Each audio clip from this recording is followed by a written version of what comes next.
அனைத்து நண்பர்களுக்கும் வணக்கம். உங்கள் ஆஸ்ட்ரோ பழனிசுவாமிகள் பேசுகிறேன். இந்த காணொளியில கும்பம் ராசிக்கு அல்லது கும்ப லக்னத்தில் பிறந்தவர்களுக்கு குரு பகவான் 4ஆம் பாவகத்தில் இருக்கு, ரிஷபத்துல குரு நேர் வலுவில் இருக்கு. ஏதோ ஒரு வகையில 10ஆம் பாவகத்தை பார்க்கறதுனால தொழில் ஜீவன அமைப்புகளுக்கு பெரிய அளவுக்கு பாதிப்பு இல்லாமல் சில பேருக்குலாம் இருக்கும். அதாவது ஏதோ ஒரு சப்போர்ட் உங்களுக்கு கிடைக்கும். ஜென்மசனியோட தாக்கம் ஒரு பக்கம் உங்களை பாதிச்சுட்டு இருந்தாலையும் இந்த குரு பகவான் உங்களுக்கு சப்போர்ட்டா தான் இருக்கிறாரு. ஜென்மசனியாக இருக்கக்கூடிய சனி பகவான் வக்ரம் பெற்று இருக்கிறாரு. அந்த வக்ரம் பெற்று இருக்கிறது உடல்நலத்துல பாதிப்பு, மன அழுத்தம், டென்ஷன் ஆகிறது, சரியான தூக்கம் இல்லை, எதிர்கால வாழ்க்கை பற்றிய பயம், இதெல்லாமே இப்ப இருந்துட்டு இருக்கும். தடைகள் இருக்கும். அவ்வளவு பிரச்சனை கொடுத்தாலும் இந்த சனி பகவானால் இந்த குரு பகவான் ஏதோ ஒரு வகையில உங்களுக்கு குடும்ப வாழ்க்கையில பிரச்சனையை குறைத்து கொண்டிருக்கிறாருன்னு தான் சொல்ல முடியும். 2ஆம் இடத்துல ராகு, 8ல கேது.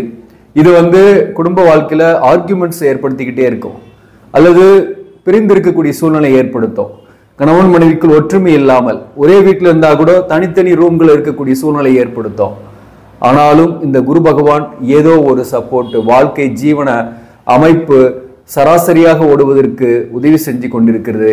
இப்படிப்பட்ட இந்த குரு பகவான் வக்கரமாகிறது நன்மையை ஏற்படுத்துமா தீமையை ஏற்படுத்துமான்ற ஒரு அச்சம் நம்ம கிட்ட இருக்கும். அதற்கான விடைதான் இந்த பதிவு. இந்த குரு வக்கரமாகிறது அக்டோபர் 9ஆம் தேதி வக்ரகதியில செயல்பட போறாரு. அப் டு 2025 பிப்ரவரி 4ஆம் தேதி வரலும் வக்ரகதியில் தான் செயல்பட போறாரு. இப்போ ஒரு கிரகம் வக்ரமானால் இயல்புக்கு மாறான நிலையை அடைகிறது, அதாவது உக்கிரமாக செயல்படும் அப்படின்னு நீங்க கேள்விப்பட்டிருப்பீங்க. அப்படின்னா என்னன்னாக்க தன்னுடைய காரகத்துவங்களை அதிகப்படுத்தி செய்யும் அப்படின்றது அர்த்தம். இப்போ சனி வக்கரமானதும் தன்னுடைய காரகத்துவத்தை அதிகப்படுத்தியே செய்யுது. கெட்ட காரகத்துவங்கள், பாவ காரகத்துவங்கள் தான் சனிக்கு அதிகம்.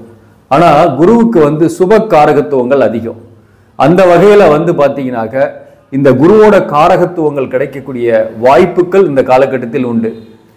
அதே போல 4ஆம் பாவகத்துல இந்த குரு வக்ரம் ஆவறதுனால 4ஆம் பாவகத்தை ஃபோர்ஸ்ஃபுல்லா ஆக்டிவேட் பண்ணும்.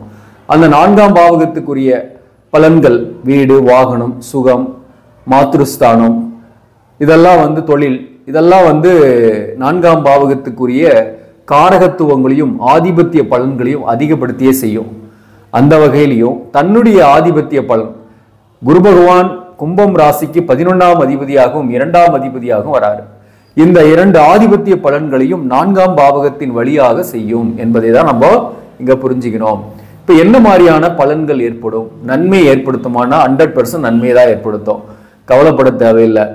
இந்த சனி வக்ரம் நிவர்த்தி ஆகிறவர்களும் பெருசா உங்களுக்கு நன்மை தெரியாம மாதிரி இருக்கும். அதாவது நவம்பர் 15 வரலும் இந்த குரு வக்ரத்தால வரக்கூடிய நன்மைகள் பெருசா உங்களுக்கு எஃபெக்ட் ஆகாத மாதிரி இருக்கும்.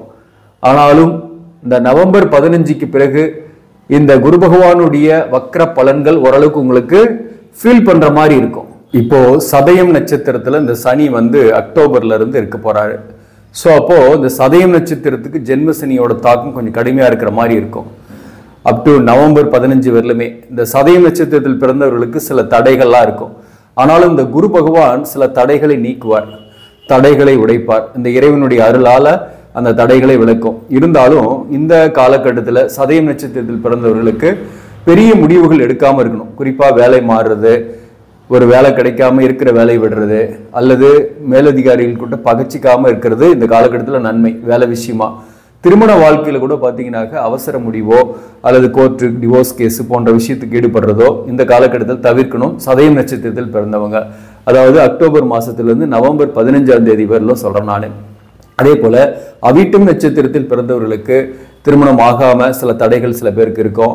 அதே போல பூரட்டாதி நட்சத்திரத்தில் இருப்பவர்களுக்கு கூட பார்த்தீங்கன்னா திருமண வாழ்க்கை சம்பந்தமான, நண்பர்கள் சம்பந்தமான பிரச்சனை, தொழில் ரீதியாக ஒரு மாற்றம் அடைஞ்சிருப்பீங்க. பூரட்டாதியில பிறந்தவங்க கூட பார்த்தீங்கன்னாக்க ஒரு தொழில் ரீதியாக வேற இடத்துக்கு ஜாயின் பண்ணியிருப்பீங்க. இருக்கிற வேலையிலேயே இருங்க, அது உங்களுக்கு இந்த காலகட்டத்தில் நல்லாவே பெனிஃபிட்டாவே இருக்கும். அவிட்டம் நட்சத்திரத்தில் பிறந்தவங்களை பொறுத்தவரையிலும் திருமண வாழ்க்கை சம்பந்தமான பெரிய முடிவுகள் எடுக்காம பிரச்சனைகள் இருக்கு, கணவன் மனைவிக்குள்ள கருத்து வேறுபாடோடு இருக்கீங்க அல்லது பிரிஞ்சிருக்கீங்கன்னாக்க இந்த நேரத்தில் ஒரு பெரிய முடிவு எடுக்காம தவிர்க்கிறது நல்லது. அதாவது அக்டோபர் மாசத்திலிருந்து நவம்பர் 15க்கு வரலாம். ஆனா அதற்கு பிறகு உங்களுக்கு வந்து பார்த்தீங்கன்னாக்க இப்போ உதாரணமாக வந்து ஒரு சின்ன சின்ன சண்டை போட்டுக்கிட்டு ஒரு 4 நாள் பேசாமல் இருந்து ஒரு 4 நாள் பேசுகிற மாதிரி இருக்குனாக்க அந்த மாதிரியான மனக்கசப்புகள் பிரச்சனைகள் தீரும்.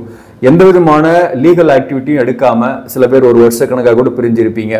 அவங்களுடைய அந்த பிரிவுகளுக்கு கூட ஒரு முடிவுகள் உங்கள் ஜாதகத்தின் அடிப்படையில் கிடைக்கும். ஸோ அதனால் பொறுமையாக இருந்தீங்கன்னாக்க உங்களுக்கு நவம்பர் 15க்கு மேலே இந்த குருவோடைய வக்ர பலன் வந்து முழுமையாக நீங்கள் ஃபீல் பண்ணுற மாதிரி இருக்கும். குறிப்பாக வந்து பார்த்தீங்கன்னாக்க இப்போ இந்த குரு வக்ரமாகிறதுனால 4ஆம் பாவகத்தில் குறிப்பாக இந்த சுகம் மேலிடும், உடம்பு அடிக்கடி படுத்திக்கிட்டே இருக்கு, தூக்கம் இல்லை, உடலெல்லாம் பாதிக்கப்பட்டிருக்குனாக்க அவர்களுக்கு சுகம் மேலிடும். அப்படின்னா என்ன, மருத்துவ செலவெல்லாம் குறையும், ஆரோக்கியம் மேம்படும். 50 வயதுக்கு மேலே இருக்கிறவங்களுக்கு ஹெல்த் இஷ்யூஸ் நிறைய, அந்த ஹெல்த் இஷ்யூஸ் நீங்கள் ஃபர்ஸ்ட் தொழில் வேலையில் பிரச்சனை இருப்பவர்களுக்கு குறிப்பாக வந்து ஒர்க் ப்ரெஷரால் டென்ஷனால அந்த வேலையை விட்டு இல்லாமோ அல்லது அவங்க வேலையை விட்டு எடுத்துருவாங்களோன்ற பயப்பட்டு கொண்டிருக்கக்கூடியவர்களுக்கு வேலையில் ஒரு ஸ்டாண்டர்டான ஒரு நிலைமையை அடைவீங்க. வேலையில் உங்களை விட்டு எடுக்க மாட்டாங்க, வேலை போயிடுமோன்ற பயம் இல்லை. இடமாற்ற சிந்தனை உள்ளவர்களுக்கு புதிய வாய்ப்புகளும் கிடைக்கும். புதிதாக வேலைக்காக ட்ரை பண்ணுறீங்க, இன்டர்வியூக்கு போகிறீங்கன்னாக்க அது சாத்தியம் இருக்குது. தொழில் ரீதியான ஒரு நல்ல மாற்றங்கள் இந்த காலகட்டத்தில் ஏற்படும். குறிப்பாக வேலையில் இருப்பவர்களுக்கு ஒரு தொலைதூர பயணங்கள் கூட அமையக்கூடிய வாய்ப்பு உண்டு. லாபங்கள் வரும். பிஸ்னஸ் பண்ணக்கூடியவர்களுக்கு கூட கையை கடிச்சிட்டு இருந்த பொருளாதார நிலைமை இப்போ கொஞ்சம் மேம்படும். கடனுடைய அழுத்தங்கள் குறையும். வரக்கூடிய லாபத்தை நீங்கள் கடனுக்கு கட்டக்கூடிய சூழ்நிலை இந்த காலகட்டத்தில் ஏற்படும். அந்த வகையில் கடனுடைய அழுத்தம் இல்லாமல் இருப்பீங்க. முதல்ல கையில் கொஞ்சம் பணம் ஃப்ளோட் ஆகும். குருவோட காரகத்துவம் என்ன, தனக்காரகன், புத்திரக்காரகன். அந்த வகையில் உங்களுக்கு பொருளாதாரம் வரும், தனம் வரும், லாபங்கள் வரும். தொழில் செய்யக்கூடியவர்களுக்கு, வேலை பார்க்கக்கூடியவர்களுக்கு கூட திடீர்னு ஒரு பதவி உயர்வோ அல்லது ஒரு ஊதிய உயர்வோ கிடைக்கக்கூடிய வாய்ப்பு உண்டு. அல்லது ஊதிய உயர்வோட வேற கம்பெனிக்கு நீங்க ஜாயின் பண்ணக்கூடிய வாய்ப்பும் இந்த காலகட்டத்தில் உண்டு. அதாவது அக்டோபர்ல இருந்து பிப்ரவரி மாதத்திற்குள்ள சொல்றேன் நான். அதே சமயத்துல இந்த 11ஆம் பாவகத்தின் ஆதிபத்திய பலன்களை 4ஆம் பாவகத்தின் வழியா செய்யணும் போது வரக்கூடிய லாபத்தால சில பேர் வந்து புதிதாக வாகனம் வாங்குறது, வாழ்க்கை துணைவருக்கு ஆபரணம் வாங்குறது அல்லது ஆபரண சேர்க்கை அல்லது ஒரு இன்வெஸ்ட்மெண்ட் பண்றது போன்றவையும் இந்த காலகட்டத்தில் ஏற்படும் சில பேருக்கெல்லாம். அதே சமயத்துல சில பேருக்கெல்லாம் வந்து நண்பர்கள் மூலம் ஒரு புதிய வாய்ப்பு கிடைக்கும். நண்பர்களுடன் இருந்து வந்த கருத்து வேறுபாடுகள் நீங்கும். அதே போல திருமண வாழ்க்கையை பொறுத்தவரை எப்படி இருக்குன்னாக்க கணவன் மனைவிக்குள் சச்சரவுகள், பிரச்சனைகள், பிரிந்திருக்கக்கூடிய சூழ்நிலை இந்த ஜென்மசனியால ஏற்பட்டிருக்கும் பெரும்பாலானோருக்கு. சரியான ஜாதக பொருத்தம் இல்லாம அல்லது கலசர தோஷத்தோடு இருந்து பிரிந்திருக்கக்கூடியவர்களுக்கு வழக்குகளில் வெற்றி ஏற்பட்டு மறுமணம் போன்றவை ஏற்படும். அதே போல சில பேருக்கெல்லாம் பார்த்தீங்கன்னாக்க வீட்டிலேயே ஒன்னாவே இருப்பாங்க, ஆனா வந்து பேசிக்க மாட்டாங்க, சண்டை சச்சரவோடையே இருந்துகிட்டு இருக்கோம், தனித்தனியா கூட தூங்கிட்டு இருப்பாங்க. அப்படிப்பட்டவர்களுக்கும் ஒரு சொல்யூஷன் கிடைக்கும். அதாவது 2 பேருக்குமே ஜாதகத்துல கலசர தோஷம்லாம் இல்லை, இந்த ஜென்மசனியால தான் பாதிக்கப்பட்டிருக்காங்கன்னா இந்த காலகட்டத்துல இந்த குரு வக்கரத்தால சுகம் மேலிடும். அப்போ ஏதோ ஒரு வகையில தாம்பத்திய வாழ்க்கையில மகிழ்ச்சி ஏற்பட்டு ஒன்னா இருக்கிறதுக்கான வாய்ப்புகள் ஏற்படும். பிரிந்த உறவுகள் ஒன்று சேரக்கூடிய வாய்ப்புகள் இந்த காலகட்டத்தில் ஏற்படும். மேலும் தாய்வழி உறவுகளுடன் இருந்து வந்த கருத்து வேறுபாடு, உறவு பகை நீங்கும். அதே போலதான் வாழ்க்கை துணையருடைய உறவு வகையில் மாமியார், நாத்தனார் இவங்களோடு இருந்து வந்த சமரசம் இல்லாத சண்டைகள்லாம் ஓரளவுக்கு சமரசமாகக்கூடிய வாய்ப்பும் உண்டு. சில பேருக்கெல்லாம் வாக்கால் பிழைக்கக்கூடிய தொழில் செய்யக்கூடியவர்களுக்கெல்லாம் இந்த காலகட்டத்தில் நல்ல ஊதியம் உயர்வோ அல்லது நல்ல வருமானமோ கிடைக்கக்கூடிய வாய்ப்பு மிக அதிகம். அதனால சேல்ஸ், மார்க்கெட்டிங், ஆசிரியர் பணி, புரோகிதம், கன்சல்டேஷன் இந்த மாதிரி பண்றவங்களுக்கெல்லாம் வருமானம் சற்று கூடுதலாகவே இருக்கும். இந்த 2ஆம் பாவகத்துல ராகு இருக்கிறதுனால இந்த உறவுகளோடும் சரி, குடும்ப வாழ்க்கையிலையும் அல்லது வேலை பார்க்கக்கூடிய இடத்துலையும் நீங்க கொஞ்சம் வாக்குவாதங்கள்லாம் செய்யாம மிஸ் அண்டர்ஸ்டாண்டிங் ஏற்பட்டுடும். கொஞ்சம் வாக்குவாதம் செய்யாம கொஞ்சம் பொறுமை காத்தீங்கன்னா அவங்களே நீங்க என்ன மனசுல எதிர்பார்க்குறீங்களோ அந்த விஷயத்த சொல்லுவாங்க. ஆட்டோமேட்டிக்கா வந்து நீங்க அந்த பிரச்சனைக்கு சொல்யூஷன் அவங்களாலேயே கிடைச்சிரும். நீங்க வந்து அவசரப்பட்டு எதுவுமே சொல்லக்கூடாது. அதுதான் இங்க முக்கியமானது. இந்த 2ஆம் இடத்துல இருக்கக்கூடிய ராகு 8ல இருக்கக்கூடிய கேதுவால மேக்சிமம் பாத்தீங்கன்னாக்க இந்த ஜென்ம சனியால இந்த திருமண வாழ்க்கையை பொறுத்தவரையிலும் நிறைய பாதிக்கும்னு நம்ம நிறைய பேசி இருக்கிறோம். இந்த குரு வக்கரமாகிறதுனால இந்த ரிலேஷன்ஷிப்பு பட்டும் படாமலும் விட்டு விலகாமலும் தொட்டு தொடாமலும் இருக்கக்கூடிய ரிலேஷன்ஷிப் முழுசா பிரிஞ்சு போகாது. அதை வந்து பாத்தீங்கன்னா உங்களை வந்து ஏதோ ஒரு வகையில வந்து அண்டர்ஸ்டாண்ட் பண்ணிக்கிட்டு உங்களோடைய பயணிக்கக்கூடியதாக தான் இருக்கும் அந்த ரிலேஷன்ஷிப்பை பொறுத்தவரையிலும். அதனால வந்து இந்த காலகட்டத்தை பொறுத்தவரையிலும் உறவுகளில் இருந்து வந்த விரிசல்களுக்கு பெருசா வந்து பாதிப்பு இருக்காது. அந்த விரிசல்கள் சில பேருக்கெல்லாம் ஒன்னா சேரக்கூடிய வாய்ப்பும் ஏற்படும் என்பதுதான் முக்கியமானது. முக்கியமா வந்து இந்த ஜென்மசனியோட தாக்கத்தை இந்த குரு பகவான் குறைப்பார் அப்படின்றத நம்ம எடுத்துக்கலாம். அது எந்த அளவுக்கு பலன் கொடுப்போம், ஒவ்வொருத்தருடைய ஜாதகத்துக்கும் வேரியேஷன் ஆகும். இப்போ உங்க சுய ஜாதகத்துல பாத்தீங்கன்னாக்க இந்த குரு வக்ரம் பெற்று இருக்கு, இப்போ ஒரு நல்ல நடப்பு தசாபுக்தி நல்லதா நடக்குதுன்னாக்க இந்த ஜென்மசனியோட பாதிப்பை கூட நீங்க பெருசா அனுபவிக்க மாட்டீங்க, பெருசா ஃபீல் பண்ற மாதிரி இருக்காது, ஆஸ் யூஷுவலா போயிட்டு இருக்கோம். அதே போல நம்ம சுய ஜாதகத்துல குரு வக்ரமா இருந்தா இந்த கோச்சாரத்துல குரு வக்ரமாகக்கூடிய காலம் வந்து பணம் வரும் நிறைய. அதே போல புத்திர பாக்கியம் இல்லாதவர்களுக்கு கூட புத்திர பாக்கியம் கிடைக்கக்கூடிய வாய்ப்பு இந்த காலகட்டத்தில் உண்டு. மேலும் வந்து ஒரு மதிப்பு மரியாதை கௌரவம் எல்லாம் இந்த காலகட்டத்தில் ஏற்படும். பெருசா பாதிக்கப்பட மாட்டீங்க. உங்க சுய ஜாதகத்துல குரு வக்ரமா இருந்தோ அல்லது ஆட்சி பெற்றோ அல்லது உச்சம் பெற்றோ இருந்தோ குருவோட காரகத்துவம் எல்லாம் உங்களுக்கு முழுமையாகவே கிடைக்கும். சப்போஸ் உங்க சுய ஜாதகத்துல குரு அஸ்தங்கம் அல்லது நீசம் அல்லது பகை வீட்டுல இருக்கு அப்படின்னா மட்டும்தான் உங்களுக்கு இந்த குருவோட காரகத்துவங்கள் என்பது முழுமையாக கிடைக்காது. இந்த குரு வக்கரமான பின்னாடி கூட அப்படிப்பட்டவர்கள் பார்த்தீங்கன்னா என்ன குரு வக்கரமாச்சு அதனால ஒரு பெருசா நன்மை இல்லை அப்படின்ற மாதிரியான ஃபீலிங்ஸ் தாட்ஸ் எல்லாம் வந்துகிட்டு தான் இருக்கும். ஏன்னா அதுக்கு நம்ம சுய ஜாதகத்துல குரு பலம் இல்லைன்றத புரிஞ்சுக்கணும். ஆனாலும் இந்த ஆதிபத்திய பலனை பொறுத்தவரையிலும் 4ஆம் பாவகத்துல குரு இருக்கிறதுனால இந்த வேலையில இருக்கிறீங்க அப்படின்னாக்க அந்த வேலையில பிரச்சனை இருக்குன்னா அந்த பிரச்சனை கொஞ்சம் குறையும். அதே போல இத்தனால வேலைக்கே போகல, வேலை தேடிட்டு இருக்கிறேன், வேலை கிடைக்குமான்னாக்க புதிதாக வேலை வாய்ப்பு கிடைக்கும். ஏதோ ஒரு உங்க தகுதிக்கு தகுந்த மாதிரி ஒரு சிறிய வேலையாவது கிடைக்கும், அதிலே போய் ஜாயின் பண்ணிக்கங்க இப்போதைக்கு. ஆனா உங்களுக்கு படிப்படியா அந்த ஜென்மசனியோட தாக்கெல்லாம் குறையும் போது ஒரு நல்லதொரு வாய்ப்பு உங்களுக்கு பின்னாடியே கிடைக்கும். முதல்ல நம்ம ஒரு ஸ்டெப் எடுத்து வைக்கிறது தப்பு கிடையாது. வேலையே இல்லைன்னு சும்மா இருக்கிறத விட ஒரு குறைவான ஊதியத்துல கூட போய் ஜாயின் பண்றது நல்லது. அதே சமயத்துல படிக்கக்கூடிய மாணவர்களுக்கு இப்ப எப்படி இருக்கும்னாக்க குறிப்பா உயர்கல்வி படிக்கக்கூடிய மாணவர்களுக்கு இருந்து வந்த தடைகள்லாம் விலகுங்க. குறிப்பா அவங்க ஒரு நல்ல கோர்ஸ்ல ஜாயின் பண்ணி படிக்கக்கூடிய சூழ்நிலை ஏற்படும்.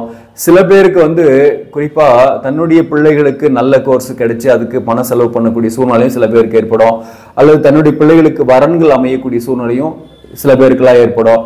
அது ஏதோ ஒரு வகையில சுப நிகழ்ச்சிகள்லாம் இல்லத்தில் நடைபெறும். இந்த 4ஆம் பாவகத்துல குரு வக்கரம் பெற்று இருக்கிறதுனால இல்லத்தில் சுப நிகழ்ச்சிகள், ஒரு புதிய உறுப்பினர் இல்லத்தில் வர்றது, குடும்பத்துல வந்து ஒரு குழந்தை பாக்கியம் வர்றதோ அல்லது ஒரு கல்யாணம் ஆகி ஒரு பெண் வர்றதோ அல்லது ஒரு மருமகன் வர்றது, இதெல்லாம் கூட சில பேருக்கெல்லாம் வந்து வாழ்க்கையில் ஏற்படும். ஸோ மொத்தத்துல ஜென்மசனி ஒரு தடையை ஏற்படுத்திட்டு இருந்தாலையும் உங்க மைண்ட் செட்ல தான் அந்த தடை. அதை நீக்கிட்டு கொஞ்சம் மெடிடேஷன் பண்ணிட்டு பிள்ளையார் வழிபாடு, சனிக்கிழமைகள்ல பிள்ளையார் வழிபாடு செஞ்சுட்டு பிள்ளையாருடைய அகவல் சொல்லிட்டு வாங்க. சனிக்கிழமையில பிள்ளையார் கோயிலுக்கு போயிட்டு சாமி கும்பிட்டு அகவல் சொல்லிட்டு வாங்க, ரொம்ப நன்மைகளை கொடுக்கும். அதே சமயத்துல நீங்க திருச்செந்தூர் முருகப்பெருமான் கோயிலுக்கு முடிஞ்சா போயிட்டு வாங்க. அப்படி இல்லைனாக்க அருகாமையிலே இருக்கக்கூடிய சிவன் கோவில்ல போயிட்டீங்கன்னாக்க அங்க தட்சிணாமூர்த்தி இருப்பாரு. தட்சிணாமூர்த்திக்கு ஒரு அபிஷேகம் செஞ்சீங்க, கொண்டக்கடலை மாலை சாத்தி மஞ்சள் நிறத்தில் அங்கவஸ்திரம் சாத்தி அபிஷேகம் அர்ச்சனை செஞ்சுக்கிறது கூட நன்மையை கொடுக்கும். அதே போல நவகிரக வழிபாடு உங்களுக்கு நன்மையை கொடுக்கும். சனிக்கிழமைனா வந்து நவகிரகத்துக்கு எள்ளு தீபம், சனீஸ்வரன் சிலைக்கு முன்னாடி மட்டும் எள்ளு தீபம் போட்டு ஒரு 9 சுத்து சுத்துங்க, அதுவும் உங்களுக்கு நன்மைகளை கொடுக்கும், பாதிப்புகளில் இருந்து வெளிவரும். இறைவனுடைய வழிபாட்டால் என்னதான் கோள்கள் இந்த கிரகங்கள் உங்களுக்கு பாதிப்பை கொடுத்தாலும் அதை சமாளிக்கக்கூடிய ஆற்றலை இந்த குரு பகவானும் கொடுப்பாரு, அந்த இறைவனும் கொடுப்பார். குரு தான் இறைவன். ஸோ அந்த இறைவனுடைய அருளும் ஆசையும் உங்களுக்கு இந்த கும்பராசிக்கு இந்த வக்கரமாகக்கூடிய காலகட்டத்தில் இறைவனுடைய அருளும் ஆசையும் கிடைக்கும்ன்றது தான் முக்கியமான ஒரு விஷயம். அந்த வகையில் இந்த குரு வக்கரமாகிறது சிறப்பு. சப்போஸ் உங்களுடைய சுய ஜாதகத்தில் குரு பலம் இழந்து இருக்கு அப்படின்னா கண்டிப்பாக இந்த பரிகாரங்கள்லாம் கண்டிப்பாக உங்களுக்கு செய்யுங்க, அது நன்மைகளை கொடுக்கும் உங்களுக்கு. ஆக நண்பர்களே, இந்த பதிவு உங்களுக்கு பிடிச்சிருந்தாக லைக் பண்ணுங்க, இதை மற்றவர்களுக்கும் ஷேர் பண்ணுங்க. இன்னும் நம்ம சேனலை சப்ஸ்கிரைப் பண்ணாம பார்க்குறவங்க சப்ஸ்கிரைப் பண்ணி கண்டினியூ பண்ணுங்க. இதன் மூலம் உங்களுக்கு ஒரு சரியான ஜோதிட தகவல்களும் ஆன்மீக தகவல்களும் கிடைக்கும். நன்றி, வணக்கம்.